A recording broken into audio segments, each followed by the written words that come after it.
रूस ने 1 अप्रैल 2026 से गैसोलीन यानी पेट्रोल के एक्सपोर्ट पर पूरे 4 महीने का बैन लगाने का ऐलान कर दिया है, जो कि सीधे तौर पर ग्लोबल मार्केट को प्रभावित करने वाला कदम माना जा सकता है। अब रूस आने वाले 4 महीनों तक दूसरे देशों को पेट्रोल नहीं बेचेगा और इस फैसले का असर केवल रूस तक सीमित नहीं रहेगा, बल्कि इसका प्रभाव पूरी दुनिया पर पड़ेगा और ख़ास तौर पर भारत जैसे बड़े इंपोर्टिंग देशों पर भी इसका असर साफ तौर पर दिखाई दे सकता है। रूस के उप प्रधानमंत्री अलेक्जेंडर नोवाक ने साफ शब्दों में कहा कि देश के अंदर गैसोलीन की सप्लाई को सुरक्षित बनाए रखने और घरेलू बाजार में कीमतों को कंट्रोल करने के लिए ये कदम उठाना बेहद ज़रूरी हो गया था।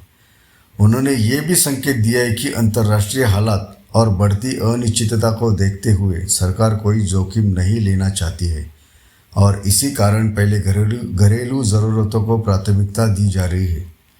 तो दोस्तों, ये फैसला ऐसे समय में लिया गया है जब मिडल ईस्ट के हालात लगातार बिगड़ते जा रहे हैं और वैश्विक स्तर पर तनाव अपने चरम पर पहुंचता हुआ दिखाई देता है।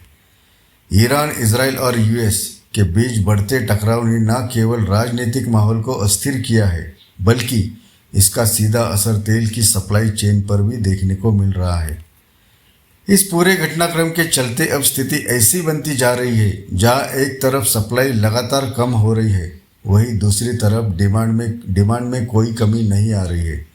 और ऐसे में ये पूरी तरह तय माना जा रहा है कि आने वाले दिनों में तेल की कीमतों में ज़बरदस्त उछाल देखने को मिल सकता है। अब अगर भारत की बात करें तो पहले नज़र में ऐसा लग सकता है कि इस फैसले का भारत पर सीधा असर बहुत ज़्यादा नहीं पड़ेगा, क्योंकि भारत रूस से सीधे तौर पर गैसोलीन का इंपोर्ट बहुत सीमित मात्रा में करता है।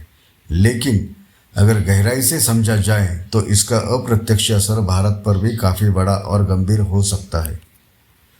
जैसे ही इंटरनेशनल मार्केट में सप्लाई घटेगी और कीमतों में बढ़ोतरी होगी, उसका सीधा असर भारत के फ्यूल मार्केट पर भी पड़ेगा और इसका मतलब ये होगा कि देश में पेट्रोल और डीजल की कीमतों में बढ़ोतरी देखी जा सकती है।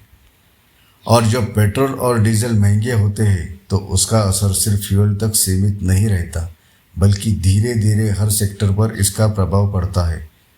जिससे सब्जियों की कीमतें बढ़ती है, ट्रांसपोर्ट का खर्च बढ़ता है, बिजली महंगी होती है और अंत में आम आदमी की पूरी ज़िंदगी महंगाई के बोझ तले दबने लगती है। ऐसे में भारत सरकार के सामने सबसे बड़ी चुनौती ये होगी कि वो इस बढ़ती हुई महंगाई को कैसे कंट्रोल करती है और क्या सरकार पेट्रोल डीजल पर टैक्स में कटौती करती है या फिर किसी अन्य तरीके से जनता को राहत देने की कोशिश करती है।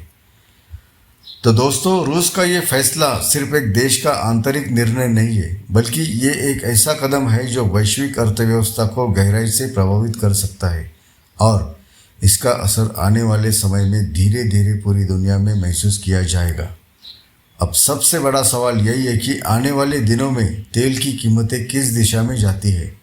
और भारत समेत बाकी देश इस स्थिति से निपटने के लिए क्या कदम उठाते हैं।